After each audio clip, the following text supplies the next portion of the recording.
You're live, Chair. Thank you.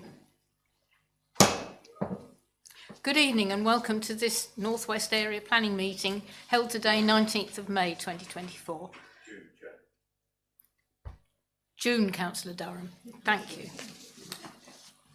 Undoubtedly the first of many, I apologise for that. Indeed, the 19th of June. Right, my name is Councillor Maddie Thompson. I'm the chairman of this committee. There are a few housekeeping matters to run through. We're streaming this meeting live as well as recording, and by being present in the meeting, you are giving your consent to this. When invited to speak, please use your microphone and speak clearly, referencing a page or paragraph number when referring to the agenda papers. Keep your contributions as clear and concise as possible, and ensure your microphones remain off when not speaking, as this is important for the live streaming to be heard clearly. Finally, can I draw everyone's attention to the notices on the agenda papers regarding the different levels within the chamber, and advise that the fire exit is the door behind this top table. Members, can I draw your attention to the members' update with further information on items 6, 7 and 8, item 8 having been withdrawn by the agent. So, Mr Jones, can we have apologies for absence, please? Thank you, Chair. Yeah, we've received apologies from Councillors Hughes, Siddle, White and Whiffen. Thank you, Chair. Thank you very much. Right, item 3 is the minutes of the last meeting. It's recommended that the minutes of the meeting held on 22nd of May, found on pages 7 to 10, are approved as a true and accurate record. May I take them as read, members? And I so propose. Can I have a seconder, please? You're getting ahead of me. Thank you. I got Councillor Morley first as seconding. Are there any matters of accuracy anyone wants to raise? So can we agree those by assent? Agreed. Thank you very much. Item 4 is declarations of interest. I have to read this, I'm afraid. To disclose the existence and nature of any disclosable pecuniary interests, other registrable interests and non-registrable interests relating to items of business on the agenda, having regard to paragraph 9 and appendix B of the Code of Conduct for members. And members are reminded they're also required to disclose any such interests as soon as they become aware, should the need arise, through the meeting. Members, do I have any offers? Nothing, so no interest there. Thank you, Mr Jones. So we move to our first planning application, which is Grove Farm, Ashfield Farm Road, Ulting. Mr Johnson, who's head of DM, will be presenting. And we also have Mr Fairweather here on my left, who is an environmental health officer and be able to answer any questions you have on this. So we do have a public speaker, but that will follow the presentation. Thank you. Might have an issue here. Oh dear. Missing.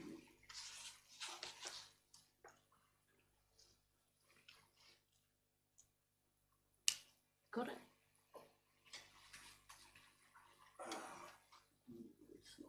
Is it in the June folder? Hope so. Sorry everyone, we have a slight technical delay here.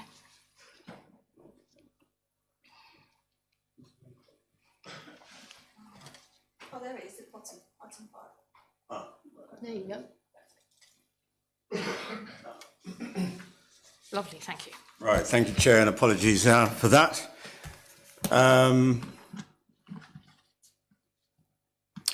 Right, item 5, Grove Farm. This application proposes a variation of condition 4 on approved planning permission 20-00120 house. Now, that application was for the demolition of an existing garage and the construction of a replacement garage.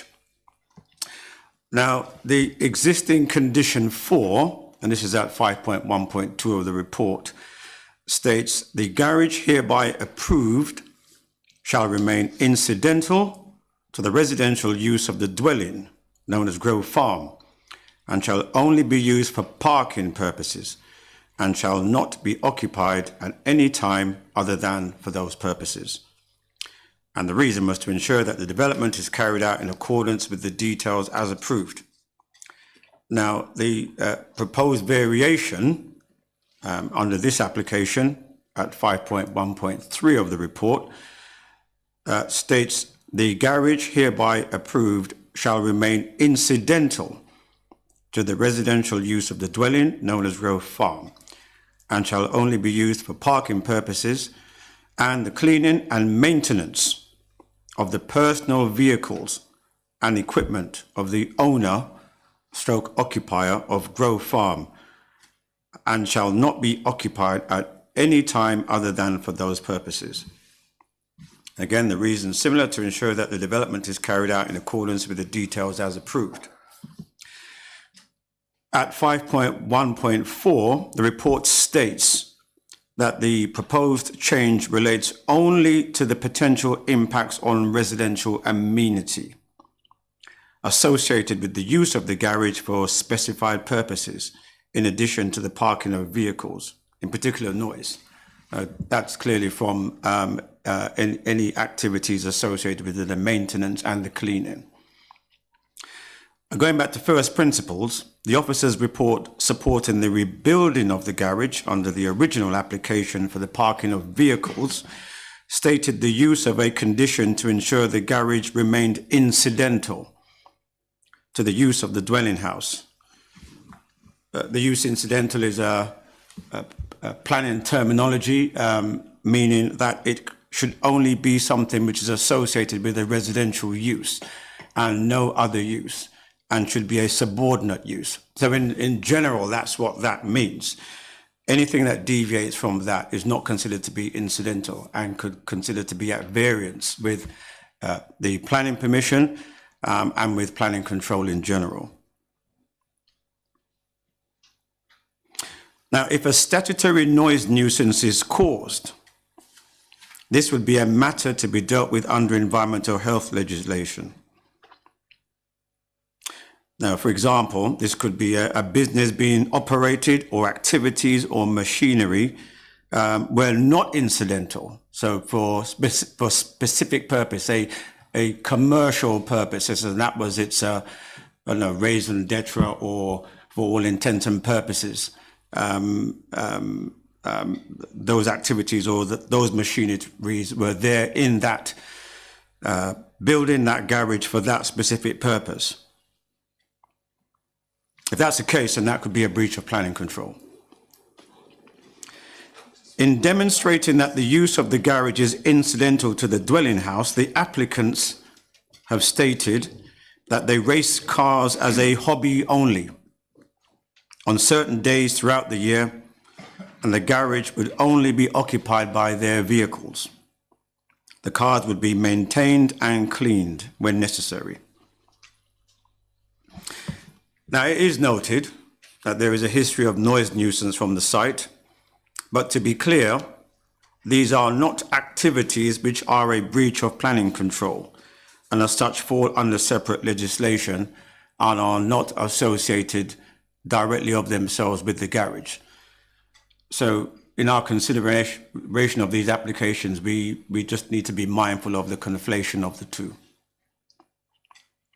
However, it is noted that maintenance, and I do note this, can be applied to a wide range of operations, including those which can be unneighbourly in terms of noise.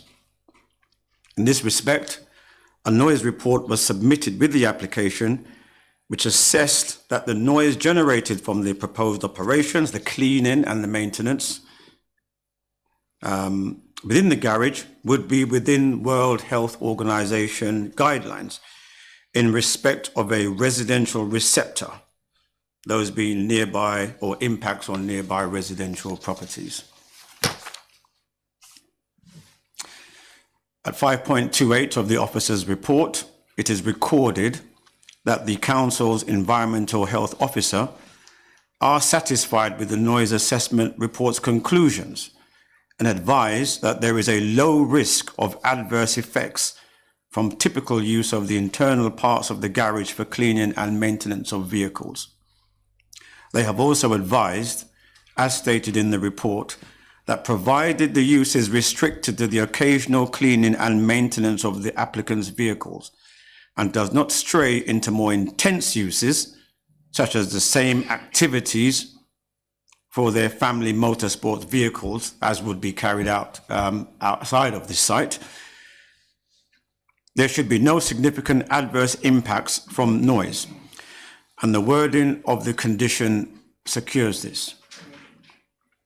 As such, the application is recommended for approval in accordance with the revised conditions and existing conditions as set out in the report. Thank you, Chair. Thank you. So to public participation, first we have Mr. Lee, if you'd care to come forward. Pick any seat with a microphone. Make yourself comfortable. Can we get the timer up, please?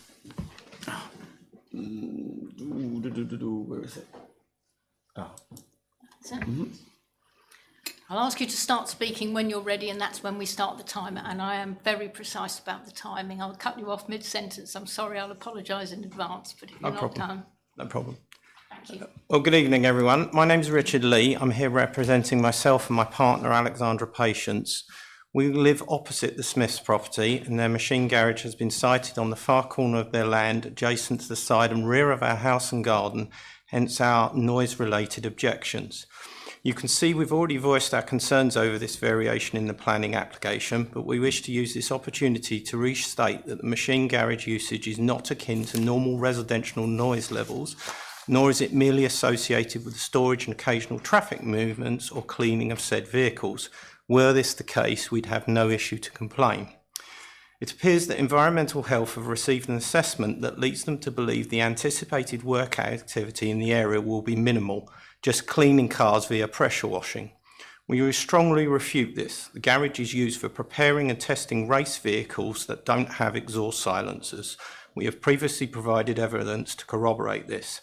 Indeed, your statement clearly calls out that the initial no objection based on this report, and I quote, is provided activity does not stray into more intense use for motorsport vehicles. This, however, is exactly what will happen, as it was the Smiths' prior usage pattern. We ask how you're intending in future to police this required adherence. We've been working with Pauline Ebling in your environmental team to provide numerous examples of antisocial levels of motorsport-related noise and behaviour both inside and outside this machine garage, and wish to ensure that any final decision makers are in receipt of those activity logs and audio recording to be able to make an informed decision. The reason for our strong objection is that by granting a variation in the planning language, we believe it allows Mr. Smith and his family carte blanche to interpret what constitutes vehicle maintenance in the manner they see fit, creating ongoing unacceptable levels of noise blight at our property. Would I be able to play a brief audio clip to demonstrate what we're having to tolerate? No, I'm afraid not. Okay. And you're out of time, but thank you very much. And next is Mr. Calder, who is the agent. If you'd care to come forward. Same rules for you, Mr. Calder. Make yourself comfortable, and you have 2 minutes from when you begin.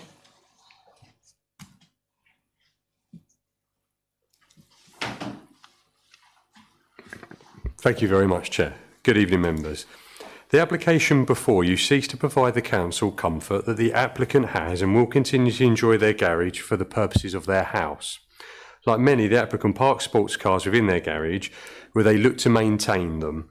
They do race cars, but this is strictly a hobby, and some people may know the applicant who has a successful business within Maldon itself, and this is purely a hobby. The applicant has always done this at his house, and like so many in the district, enjoys the garage for maintaining his cars, which do occasionally require maintenance. To demonstrate beyond doubt that keeping their cars and cleaning and maintaining them would not cause undue harm to neighbouring amenity, they undertook a detailed noise assessment which was submitted to the council and assessed by the Environmental Health team, which confirmed that no harm would arise from noise emissions associated with the applicant enjoying their garage where they park their cars and maintain them. And these are sports cars, but they are only used on an infrequent basis. In reality, this application merely confirms that the applicant's garage is being used for his personal enjoyment, which is associated with parking and maintaining of their cars. The applicant is pleased to note that the parish council and statutory consultees have not objected to their application, which again seeks to confirm the use of the garage in association with the residential property and nothing else. We respectfully ask that you endorse the case officer's recommendation. Thank you. Thank you. Right, members, who'd like to go first? Can we just just alert them to the fact they're not to health officers here. Yes, sorry, can I remind you members, we do have Mr Fairweather, as I said. I've actually got Councillor Morgan first. But, Councillor Durham, would you prefer to go first or? Thank you, Chairman. Chairman, some members may know that there have been ongoing issues involving this particular site in relation to noise nuisance. I think we have to start being a bit realistic here. Yes, I accept the fact that this is just purely a hobby and it's a family hobby.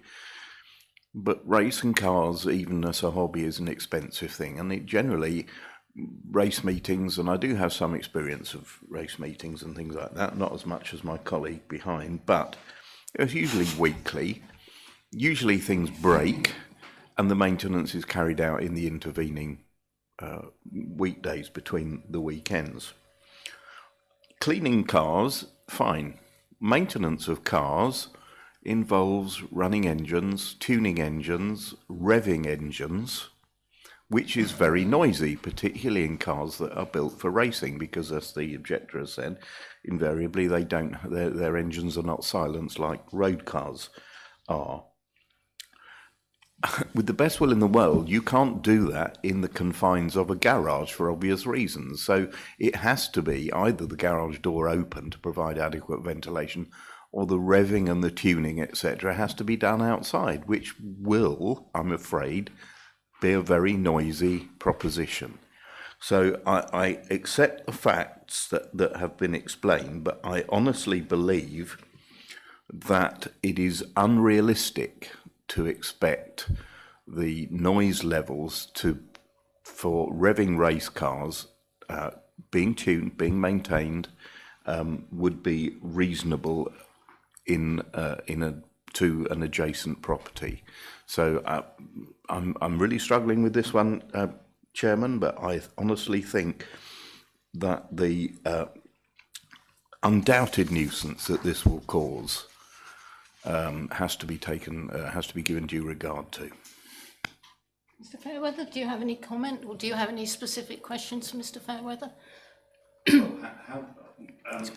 Thank you, Mr Fairweather. I mean, Mr Fairweather, have you measured the noise while vehicles' engines are running and being revved and being tuned at this location? And I don't mean just engines that tick over, but you know, you have race engines rev very highly and are very noisy, and I would like to know when the noise assessment was carried out. Thank you. Mr Fairweather. Well, the noise assessment was submitted with the application and was obviously commissioned by the applicant. If you've read the acoustic report, it does say that they measured the internal noise in the garage whilst maintenance was occurring. I can't say whether they were revving engines hard. They came up with this nominal figure of 75 dB inside and then projected that or calculated that as to where it would, you know, what the noise level would be at the nearest adjacent property. And on that basis, they concluded that it was consistent with the requirements of BS 8233, which is noise levels in gardens and in houses. So we didn't do any noise measurements at the property, so I can't comment on exactly how those measurements were made, but that was what's been presented to the council as being a representative measurement. And obviously they did lots of background noise measurements as well, which are, from our experience, reasonable if based on the area, being very, you know, a rural location. Thank you. Councillor Durham, you want to come back? Well, I'd like to come back. So this is a noise assessment submitted by the applicant. We don't know under what conditions that noise assessment was carried out, is effectively what you're saying.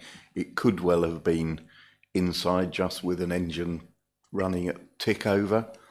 Clearly, you can't be revving engines in an enclosed area without suitable ventilation. So it's my contention that the tuning and the engine's revving, and there's a very big difference with a race car with it at idle and when it's being revved fully, which you have to do in order to tune it properly.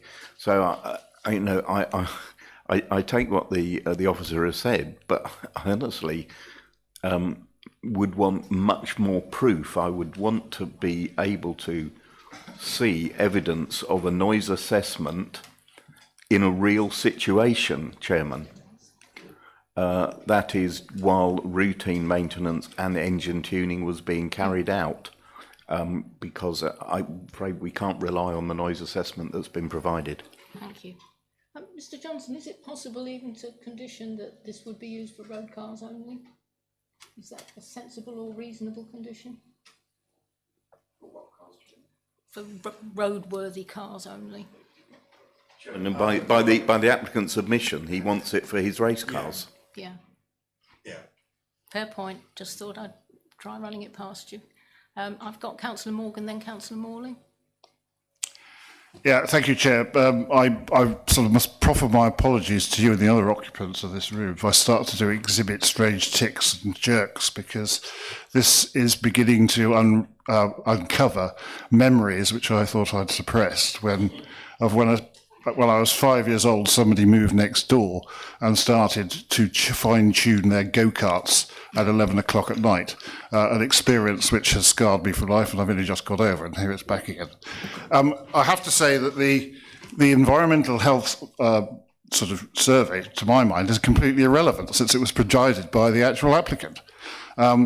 And the whole business of maintenance is all very well. It's all you're doing is just putting in some spark plugs. But if you're fine-tuning a set of carburetors, it's an extremely noisy operation, and far in excess of any sort of activity that I think is ancillary to a domestic dwelling.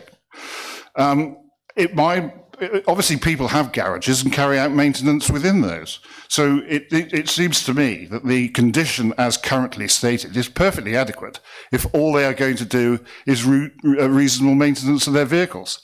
Clearly, the reason they want additional wording there is to go outside of that. And therefore, Chair, I propose or move that this application be refused. Do I have a seconder? Thank you. So that's that's proposal from Councillor Morgan, seconded by Councillor Durham for Mr Jones. Councillor Morley. Yes, thank you, Chairman. With regards to race tuning, they're normally done with all my cars with a plug-in a pipe which is all silence, especially when you take them anywhere outside or on a rolling road, and you can't, and it does silence the engines. I wonder if you could condition that they use a device like that while tuning. Mr Johnson. Thank you.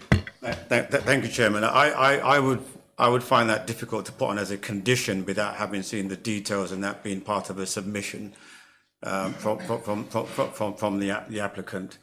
And then that would need to be further corroborated with our colleagues in environmental health. So there's quite an assessment, other than just putting a condition, which, there's some level of certainty, which we should have, that could be demonstrated to be effective and to meet the various tests under the conditions, regulations. Thank you, Chairman. Thank you. Councillor Durham again.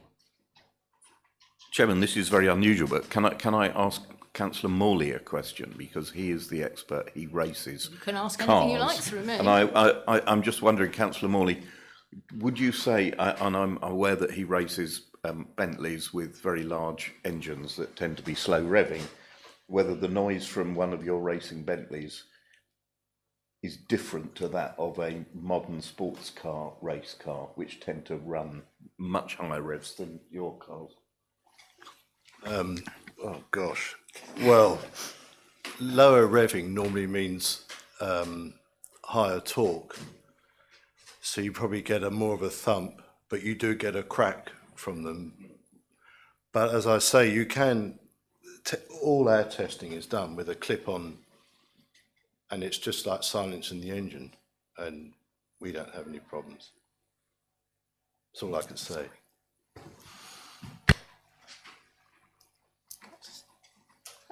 No one else wishes to speak, so we have a proposal on the table, duly seconded. So I think we should take this to the vote. Would you care to be more specific, Councillor Morgan, about your reasons for refusal, so that we've got something that officers can take down? Well, I don't think there's any reason for the condition to be changed. It's put simply as that. Okay, thank you. Can you work with that? Okay. So, those in favour of Councillor Morgan's proposal to refuse, please show. Those against? That's 4 for and 1 against. So, thank you for that. That application is duly refused. So we're moving on now to item 6, which is land adjacent to Eagles Lodge, Plains Road, Little Totham. So anyone who'd like to leave, please feel free. And Mr. Fairweather also, please feel free to leave as soon as you're ready. Thank you very much. Thank you, John. And thank you very much. So again, we do have a members' update on this item, which was circulated prior to the meeting. It's going to be presented by Ms. Coldy, who's here in the chamber, along on my right there, and we have public participation to follow the presentation. That's 3 people to follow. So when you're ready, thank you. Thank you, Chair, and good evening, everyone. So this is an application, land adjacent Eagle Lodge, Plains Road in Little Totham. And it's for the erection of a detached single-storey dwelling with a detached cart lodge, associated car parking and access. The application site is located on the northern side of Plains Road, outside of the development boundary for Little Totham. The site formerly formed part of the side garden for Eagle Lodge, which is here to the west. And a planning application has previously been refused on the site for a 2-storey dwelling in 2017. This was subsequently dismissed on appeal by the planning inspector. This is an aerial photograph of the site, and the site is situated here. So the site is situated within flood zone 1, which is low risk of flooding. However, the site boundary is in flood zone 3A, which is high risk of flooding. Access and egress to and from the site would be through flood zone 3. This map here is an extract from the submitted flood risk assessments, and it shows flood zone 3 in the dark blue around the site. You can see the site here in red. The NPPF is clear that when considering planning applications, development should only be allowed where it can be demonstrated that safe access and escape routes are included as part of an agreed emergency plan. At the time of drafting the committee reports, an evacuation plan had not been submitted for consideration. This was also flagged up by the Environment Agency in their consultation response. Members will have seen in the circulated members' update that a revised flood risk assessment was submitted on Monday. However, officers have not been able to fully assess this, the evacuation plan, or have it reviewed by our emergency planner. In the consultation response, the Environment Agency also commented that supporting information and calculations are required to be submitted to provide certainty that the buildings will be constructed to withstand water pressures. The applicants also provided this information in the revised flood risk assessment.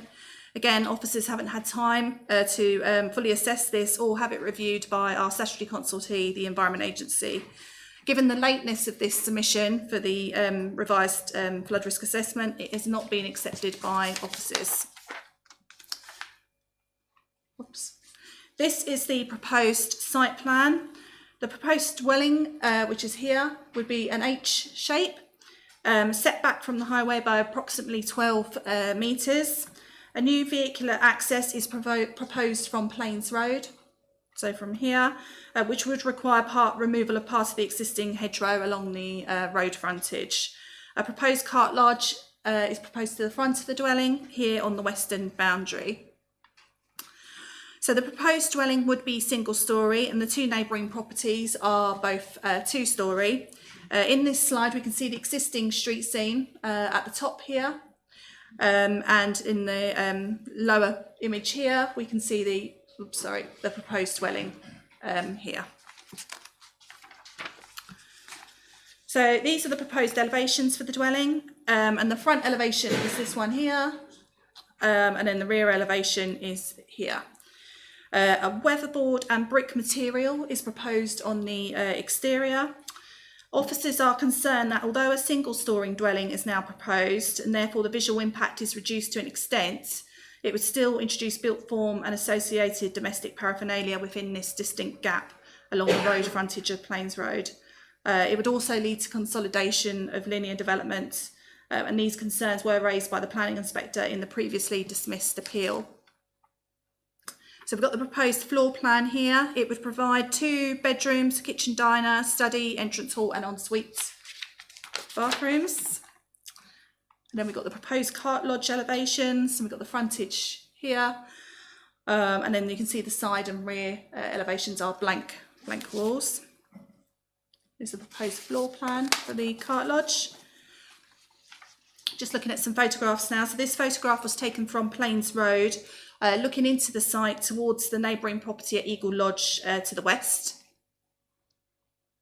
And then this photograph was taken looking towards the neighbouring property, Pengraff, to the east. We can just see Eagle Lodge here in the distance, and the site is behind this hedgerow. Officers consider that this hedgerow actually contributes towards the rural character of the street scene. And as I've already mentioned, part of this would need to be removed to facilitate the access into the site. And this photograph of site is behind the rear of this hedge, and this is the neighbouring hedge at Pengraff to the east. And then in this photograph, we've got a wider view of the site from Plains Road, looking in an easterly direction, and we can see the sort of a distinct gap here and distance of separation between the existing dwellings. And then in this photograph, we can see there are a number of ornamental trees within the site. An arboricultural impact assessment has been submitted, which does propose removal of some of these trees, hedgerows and shrubs to facilitate the development and the access. So in summary, the benefits of the proposal are limited given the scale of the development, and they do not outweigh the harms identified. The site is outside of a development boundary, and there would be a strong reliance on the private vehicle to access services and facilities. In the previously dismissed appeal, the planning inspector commented on the loss of the distinct gap along the road frontage, which contributes to the character and appearance of the area.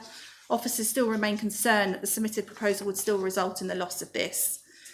Although it's noted that additional information has been submitted to address the flooding reason for refusal, as I've previously said, there's been insufficient time to fully assess this, and it hasn't been reviewed by the Environment Agency or our emergency planner, and it hasn't been accepted by officers. So the officer's recommendation is refusal of the application. Thank you. Thank you. So our first person for public participation is Mr. Ollie, who I believe is coming in on Teams. Mr. Jones, can you confirm we have him? Yes, I'm here.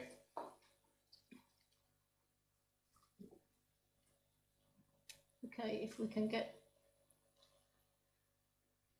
I've got Mr. Ollie, but that says... Oh, well, can we have Mr. Ollie if indeed it is Mr. Ollie? He's there. Yes. Please, thank you. Right, and you have 2 minutes from when you start to speak, so in your own time, please. Put his camera on. Yes, would you like to put your camera on? You don't have to, but... I think you do, Chairman. Okay, I think you... I think let's see that you are who we think you are. Yeah. Lovely, that's perfect, thank you. Okay. So, hi. So we're the current owners of Pengarth, which is the only property which directly neighbours the proposed development site. I note the letters of support for Eagle Lodge's proposed development. However, none of the supporters are directly impacted by the proposed development in the same way as us being the only direct neighbours to Eagle Lodge. The original land registry plan before Pengarth was constructed shows that the ditch line running across Eagle Lodge towards Pengarth's westernmost gable originally extended beneath the location where Pengarth now stands. Therefore, Pengarth itself is vulnerable to surface water flooding, particularly where our land directly abuts the proposed development site. Drainage is our primary concern following significant surface water flooding of our property just 6 months ago. The flooding occurred directly next to the proposed development site when water flowed uncontrollably from the ditch line running across Eagle Lodge onto our property. Images of this event have been provided on our objection. The site boundary, as per the plans submitted when drawn accurately on the government flooding website, returns flood zone 3, high risk. It's also important to note that the ditch on Eagle Lodge and its outlets discharging directly into Penny's Brook and into pipework which runs directly across our property are not properly maintained. Penny's Brook itself, where water flows across the heathland opposite our properties, is also not maintained. The ageing drainage network that protects our properties from flooding is quite obviously unable to cope with the increasing rainfall for the existing properties, let alone additional ones. Any proposed development should seek to address the full impacts of these issues and provide a robust drainage solution which protects our property from surface water flooding flowing from the development site. Thank you very much. Next up, we have Ms. Key, who's a supporter in the chamber. If you care to come forward, just pick any chair, make yourself comfortable. And again, you have 2 minutes from when you begin to speak, and I am very strict on the timing. Apologise in advance for that.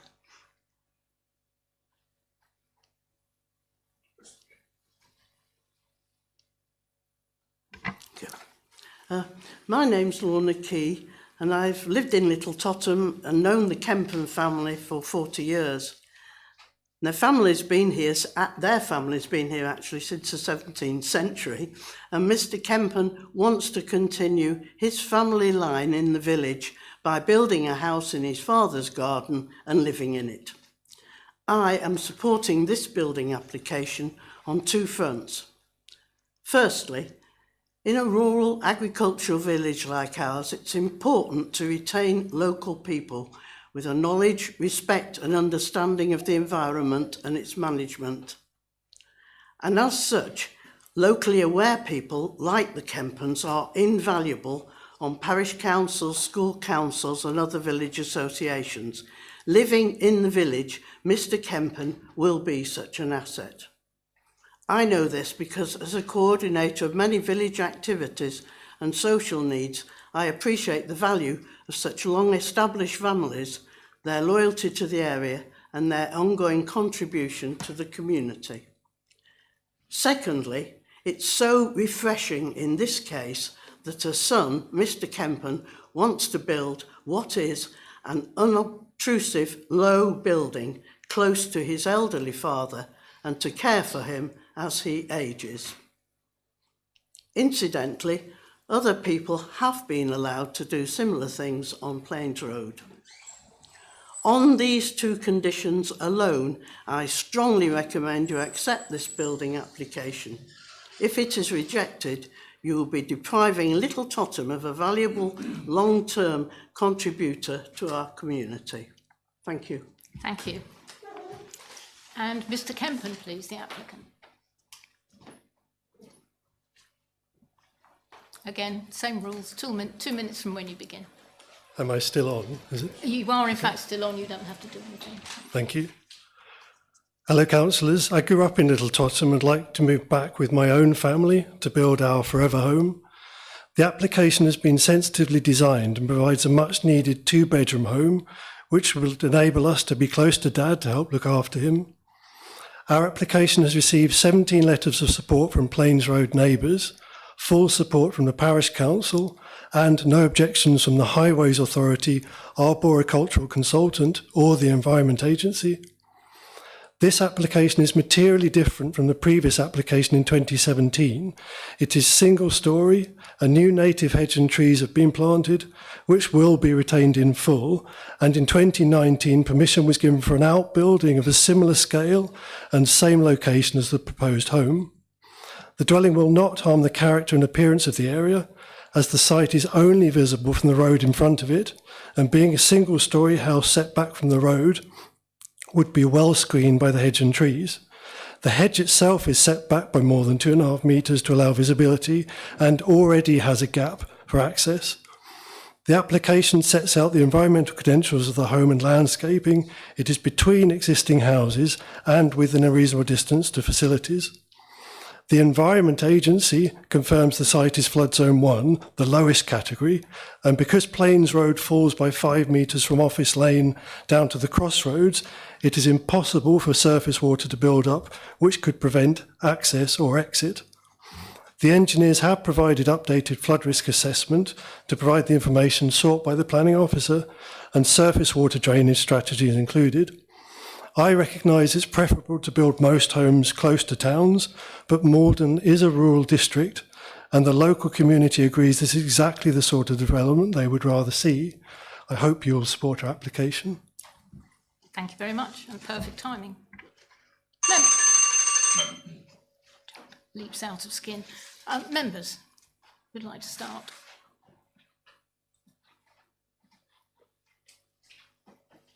Councillor Stevens. Thank you, Chair. Yes, we've just had some interesting comments, and I can completely see it from local residents' point of view, but sadly we're not allowed to take people's personal attributes into account. They're not planning considerations. Doubtless the people are lovely, but it's just not something we can take into account. The flooding, though, if highways were to say this is a really dangerous entrance and we don't agree with it, we would almost certainly refuse it. And I do feel that we should be looking on flooding in the same way. I mean, we've just heard that it would be impossible for a flood to develop, but the surroundings wouldn't be in flood zone 3 if that really were true. I mean, I guess you've got to look at how wide do you go. The property itself is in zone 1. If the zone 3 bit were 3 miles away, you would say, oh, well, that's too far away to worry about, but it is surrounded by flood zone 3. And I wouldn't want to be adding problems to the day when we're having to do rescues of people, which is why we shouldn't build in flood zones. And I don't think we should be building effectively on a little island. I think we should be looking on that in just the same way as we would if the highways objected to it. Thank you. Thank you. I've got Councillor Morgan. Well, yes, thank you, Madam Chairman. I mean, obviously, I'm very sympathetic to the applicant's intentions and plans, but flooding is clearly a difficulty, and as has been highlighted by the neighbour. Perhaps I was just wondering whether, through you, Chair, the officers could perhaps advise as to what additional surveys or whatever else can be done to actually make this or alleviate the situation, or at least satisfy the concerns that have been put forward. Thank you. Thank you. Well, as I said, the evacuation plan has been submitted on Monday, and that would be the additional information that would be required. But without the emergency planner being consulted and having looked at it, we don't know whether that's acceptable, whether the information within the evacuation plan, would address the concerns raised. Would it be possible, perhaps, this application to be deferred until such time as that assessment has been made? It certainly would be, providing that's a proposal and duly seconded. Mr. Johnson? Mrs. Kirkcaldy will confirm, but we would also be concerned about the statutory determination of this application within which, this application is being considered, and we would have to secure confirmation of the appropriate extension of time for that to be carried out. Such time with the emergency planner, I don't know, but we're talking about several weeks, and in fact, if we're talking about to the next committee. We're talking about quite a considerable period of time. Thank you. And I must confess that while I'm equally concerned about the flooding issues as the two members who've spoken, and equally sympathetic to the applicant, I must say I can see everyone's point of view, but this is very much a rural area. It's very much edge of settlement and very sparsely developed. And so this is no ordinary infill in a village. This is taking up a space, quite a large space in a rural area that will make the edge of settlement look much more dense than it does presently. So for that reason alone, I would support the officer recommendation as well as my concerns about flooding. Any other member? Councillor Durham. Yeah, thank you, Chairman. Yes, the flooding is obviously a concern, and I have total sympathy for the applicant and the wish that long-standing village families are helped to stay in the village. I come from very small village, fourth generation as well. But at the end of the day, we can't overlook the fact that this is contrary to policy. It's outside the settlement boundary. We have got these policies. And I think that, you know, there has been a previous application that's been refused and refused at appeal. I think that we're on dangerous territory. As much as I applaud the sentiment, I think that it doesn't outweigh the fact that we would have to go against policy to approve it. Great. Could I have a proposal from someone, Councillor Durham or Councillor Morgan? Well, I propose that, reluctantly, that we accept the officer's recommendation and refuse the application. Do I have a seconder? Is that seconded? Councillor Stevens, I spotted first. Okay, does any member have anything else to add or ask? In that case, I think we should put that to the vote. So those in favour of Councillor Morgan's proposal to approve to agree the officer recommendation, please show. So that's 4-5, so we're unanimous. So I regret to say, because I do say it with a heavy heart, that application is in fact refused. Thanks. So moving on, item 7 is Great Canney Court, Hackmans Lane. So again, mentioned in the members' update, got some extra information there, presented by Mrs. Kirkcaldy, who's again present in the chamber. Then we have two people for public participation. Thank you. Thank you. So this is an application at Great Canney Court, Hackmans Lane, Norton, and it's for the erection of a building containing 4 affordable flats attached to an existing building that comprises of six flats. So the application site is located on the southern side of Hackmans Lane, just on the top here, approximately 0.7 miles to the west of Cold Norton. It is situated outside of the defined settlement boundary. The site comprises of an existing L-shaped building, which we can see here, which has recently been converted from offices into 6 flats. To the east of the site is an ash house, which is used for commercial purposes.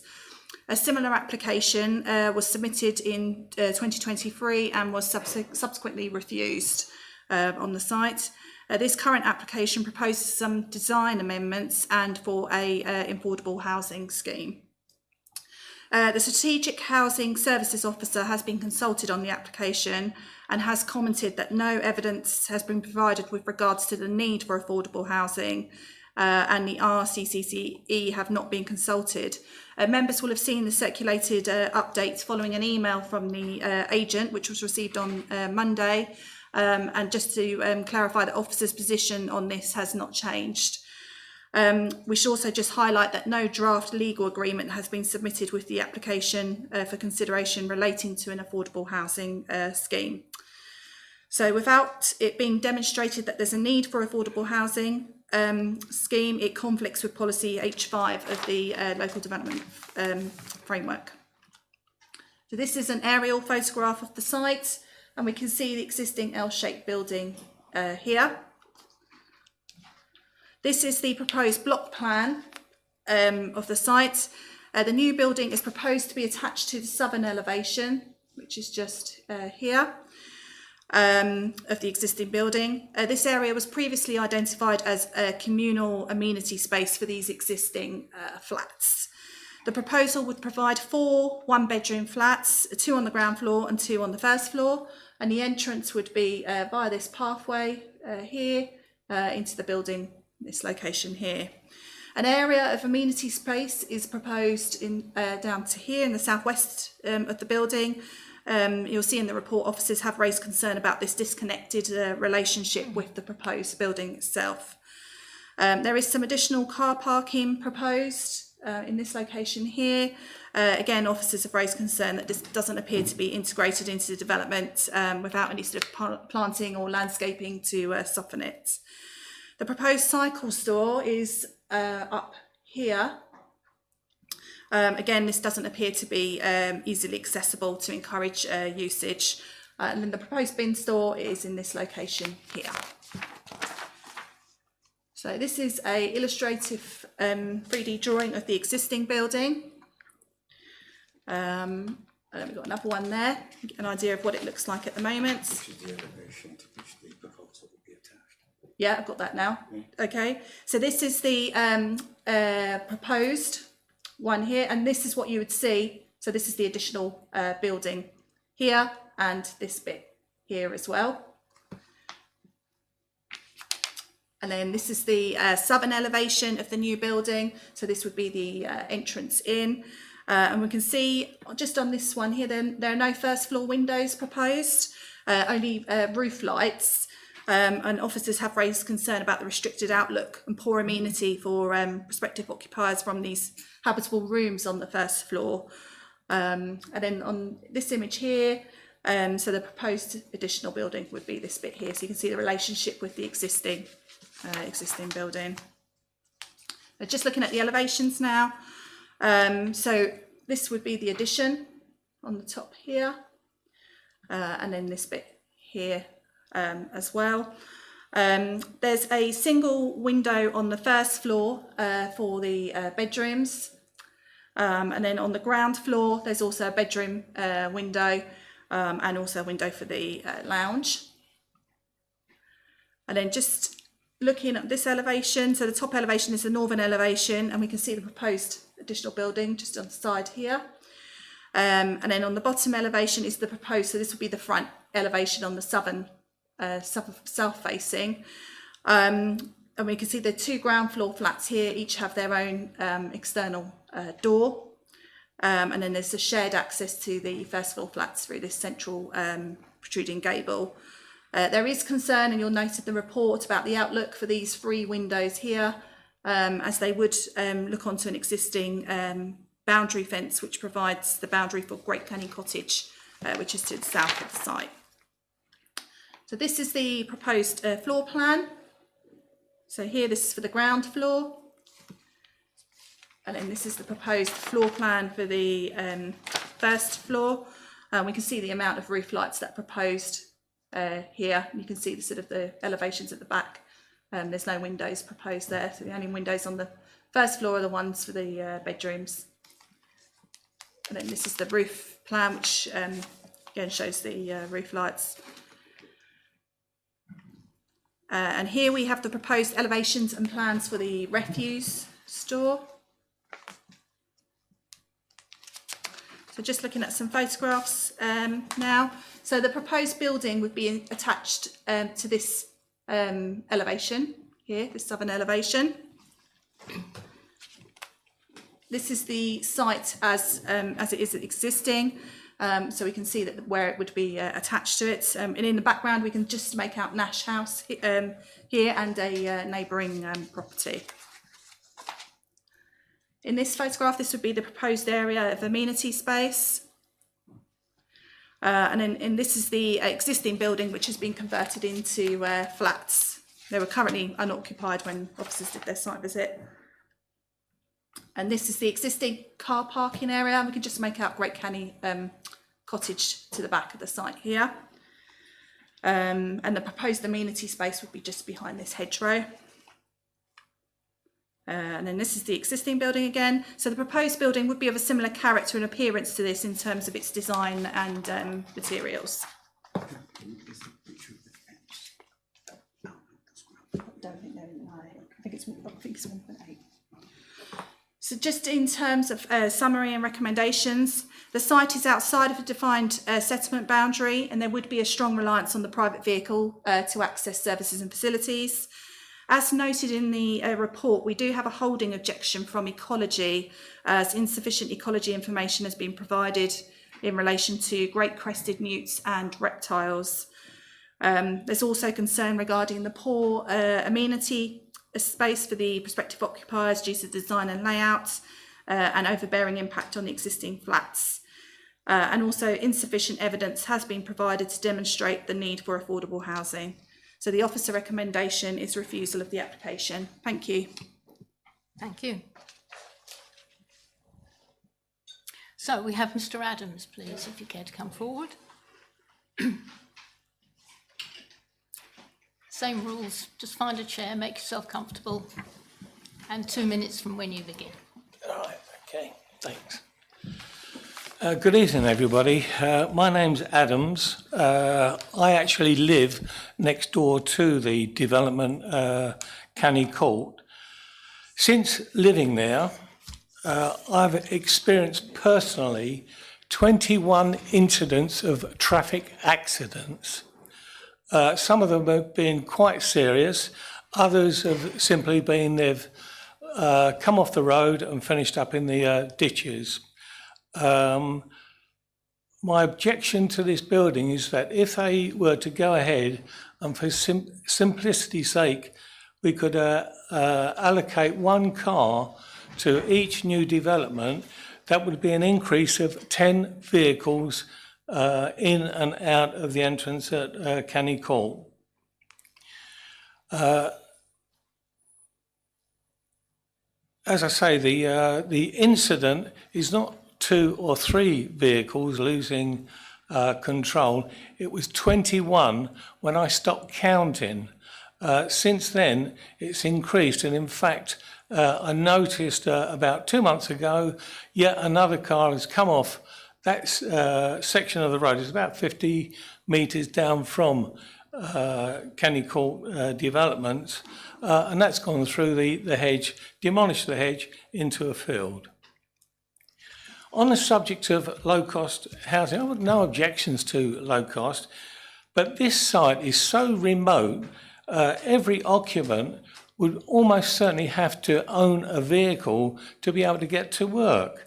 And I think that rather defeats the object of any council trying to inhibit, suppress emissions and pollution in the UK by needing to have a car to go to and from that development.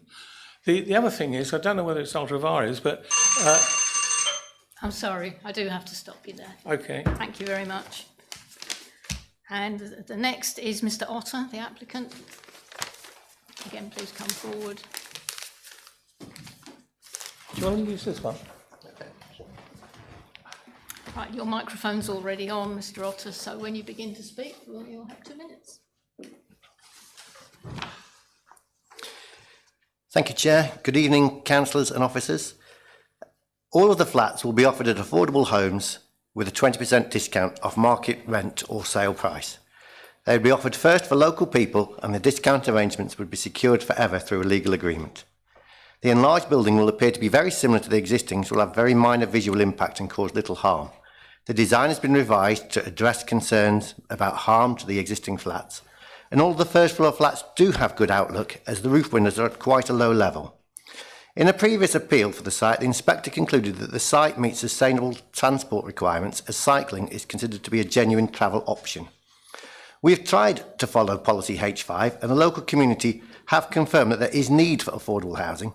Cold Norton Parish Council commented, "We recommend the granting of planning permission. The proposed development will provide additional low-cost, smaller homes in the village. More affordable homes are needed." Policy H5 requires that we prove the need for affordable housing by reference to the Housing Needs Survey. The current survey does identify there is a need in the parish, but as the survey was not made available to the applicant, we could not provide proof of how much affordable housing is needed. 4 flats would be a very significant contribution within a small community. The flats would be located on an area of concrete and gravel currently used as a communal space and parking area, which will be replaced with a much larger garden area with great views. The proposed parking area will still meet the council's standards. Late last year, several tonnes of gravel were applied on the buildings on the site, and no newts or reptiles were found, but the applicant does agree to a pre-commencement condition to secure any required mitigation regarding newts. The social and economic benefits of the provision of 4 much-needed affordable homes within the existing development far outweigh any limited harm which the development may cause. I therefore ask for your support. Thank you. Thank you. Thank you. Members?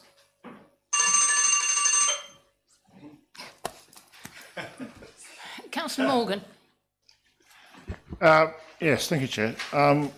Through you, to the officers, is the applicant by any chance a farmer? Do you know? He's not. Okay. The reason I ask is that I'm just looking at the sort of design of the buildings and the rather lack of any windows or lights. It gives me the impression that this is perhaps a provision of some form of accommodation for others than necessarily members of affordable housing, particularly as I regard looking at, I think it is clause 5.18, where it says that the Strategic Housing Services Officer has been consulted on the application and commented that no details with regards to the need for the affordable housing proposed has been submitted in the application. And indeed, the officer from the Rural Community Council of Essex has confirmed to be no contact communication with the officer. I'm slightly puzzled as to why this application is being made in this particular way, and I frankly sort of have my suspicions as to there may be an ulterior motive. Obviously, I have no evidence to that effect. And therefore, I move, Madam Chairman, that we accept the officer's recommendation and refuse this application. Thank you. Do I have a seconder? Does that have a seconder? Councillor Durham.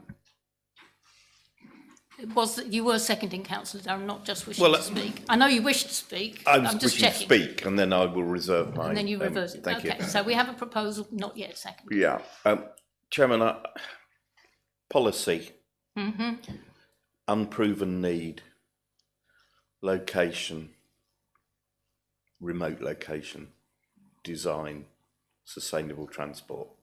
I concur with the officer's recommendations and happy to second Councillor Morgan's proposal. Thank you. Thank you. I mean, one concern I would have would be that a housing provider would in fact take anything on that's so remote. And we've been there before and ended up with, obviously it was hoped that some housing would be affordable, but ended up as market housing regardless. Any other member wish to speak? Councillor Stevens. Thank you, Chair. And yes, I concur about all of that relating to policy. Also, this design with these windows, I think we heard that you can see out of the windows, but that must be only when you're standing up, unless there's no headroom inside the upstairs. And I just find to have living areas with no normal height windows, I don't think we should be sort of inflicting that on people, even if they think that they'll be fine with it when they move in. Maybe they wouldn't be. I just don't think it's acceptable to not have normal height windows in living areas. Otherwise, you might as well live in the top of a converted warehouse or something. Thank you. I'm not a bit happy about the design at all myself. Mr. Johnson. Yep, thank you, Chair. It's really just to support that point. We have had a number of appeal decisions where we've recommended refusal on the grounds of outlook, where the only outlook to a habitable room would be through a roof light, and that's been unequivocally endorsed by the inspector on appeal. Thank you, Chair.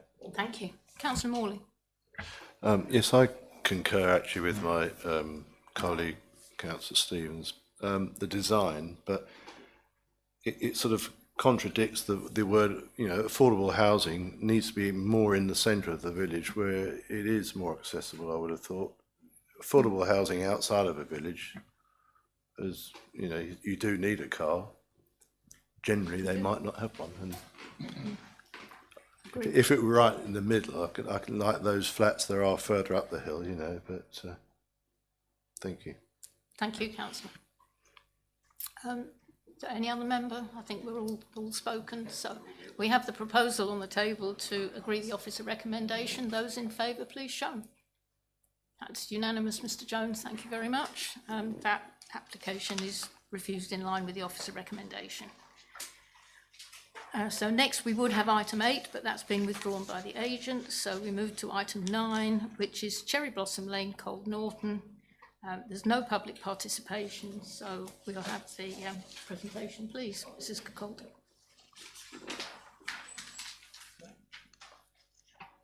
All right, thank you. So this is 9 Cherry Blossom Lane, Cold Norton, and the application is for the erection of 2 bungalows with a semi-detached garages. So the application The application site is located on the eastern side of Cherry Blossom Lane, outside of the defined development boundary of Cold Norton, which runs along the southern boundary of the site. Members will likely recall at a committee meeting in January earlier this year, a similar application for 2 detached bungalows at the site was approved. This current application proposes an almost identical scheme with the addition of a semi-detached garage between the proposed dwellings. So this is an aerial photograph of the site, and the site is here. This is the proposed site plan. So the road runs along here, and we can see the proposed 2 detached dwellings. A shared access from the highway is proposed with a turning area at the frontage, and both dwellings are provided with sufficient amenity space to accord with the standards. The proposed semi-detached garage block is here, so it's in the centre, set back from the road and the front elevations of the dwellings. And this would allow car parking to the front of the garages for both dwellings, which accord with the parking standards.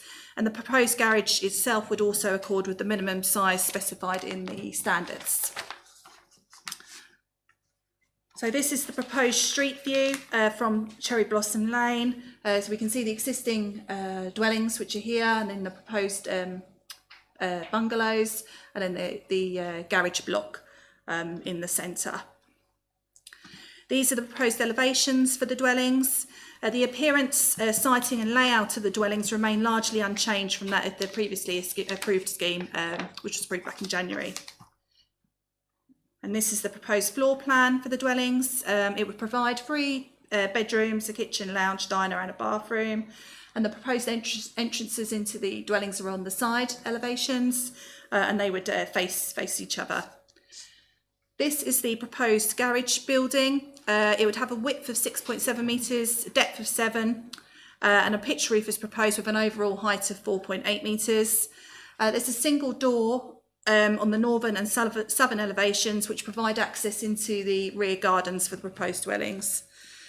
The materials proposed for the garage would match that of the proposed dwellings, so facing brickwork and slate roof tiles, which would integrate the proposal into the character and appearance of the surrounding area. Officers do not consider the garage building to be overly dominant or an incongruous feature, and it would be a subordinate addition to the proposed dwellings.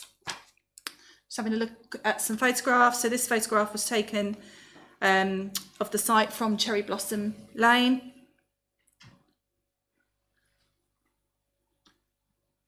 And the site is here, just behind this Penny Homes sign. This is facing towards the northerly direction. Oops. We've got a photograph of the wider context, and the site is along here and to the right. And another photograph of the wider context taken further south from Cherry Blossom Lane. So the principle of residential development at the site has already been accepted and established with the previously approved application. This is an almost identical scheme with the addition of a semi-detached garage block, which will provide a garage space for each dwelling. Officers do not consider that the proposal would result in detrimental harm to the character and appearance of the area or the proposed dwellings, and it would not give a rise to a detrimental impact on neighbouring amenity. Sufficient car parking and amenity space is also provided to accord with the standards. The officer recommendation is approval, subject to conditions as detailed on pages 91 to 94 of the committee report. Thank you. Thank you. As I said, no public participation has been received, so Councillor Morgan. Thank you, Madam Chairman. I move that we accept the officer's recommendation and approve this application. Thank you. So that was seconded by Councillor Morley. I'm afraid he beat you to it, Councillor Durham. Any member wish to speak? I'll put that to the vote. Those in favour of the officer recommendation to approve? That's unanimous again. Thank you, Mr. Jones. So that application is approved in line with the officer recommendation and the conditions contained therein.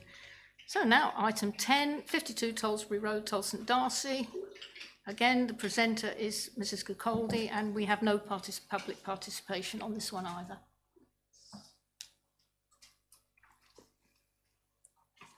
Okay, thank you. So this is at 52 Tollesbury Road, Tolleshunt, Darcy, and the application proposes the erection of a detached garage and construction of a new dropped curb vehicle crossover.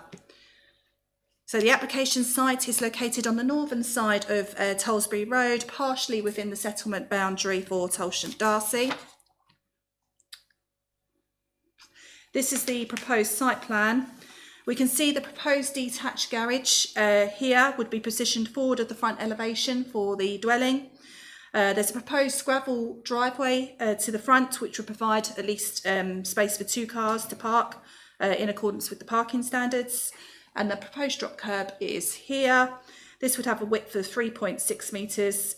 And the Highway Authority have raised no objection to the proposal, subject to conditions relating to the construction of the access and no unbound material within 6 metres of the highway. So these are the proposed elevations and floor plan of the garage. It would have a width of 5.4 metres, depth of 6 metres, with a pitch roof and overall height of 4.5. A single garage door is proposed on the front southern elevation, and it's proposed to clad it with a timber weatherboard, and the roof would have a slate tile finish.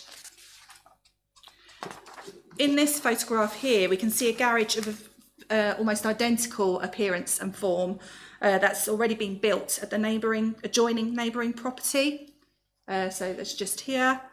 We can see that a bit more clearly in this photograph, and you can see it's also positioned forward of the front elevation for the dwelling. Now, this is the application site. We can see that some earthworks have commenced. The neighbouring property to the east can be seen in the background of the photograph. The proposed side elevations of the garage would be blank flank walls, so there's no windows proposed, so it's not considered it would give a rise to overlooking or loss of privacy for neighbouring amenity. And in this photograph, we can see the host dwelling, which is this one here, and the adjoining neighbour. The proposed garage would be situated roughly sort of here, towards the front elevation. It's another photo taken from the road frontage. The proposed garage would be highly visible within the street scene. However, it would mimic the form, position and character of the existing garage at the neighbouring property. And officers consider it to be a subordinate addition to the host dwelling.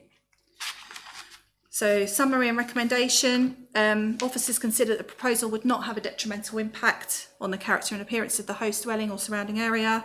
It would not give a rise to a loss of privacy, overshadowing the neighbouring amenity, and it would not have a detrimental impact on the provision of amenity space and car parking provision. So the officer recommendation is approval, subject to the proposed conditions as detailed on pages 101 and 102 of the committee report. Thank you. Thank you. Members, Councillor Morgan. Thank you, Madam Chairman. I move that we accept the officer's recommendation and approve the application. Councillor Durham, is that seconding? Thank you, seconded. Does any member wish to speak?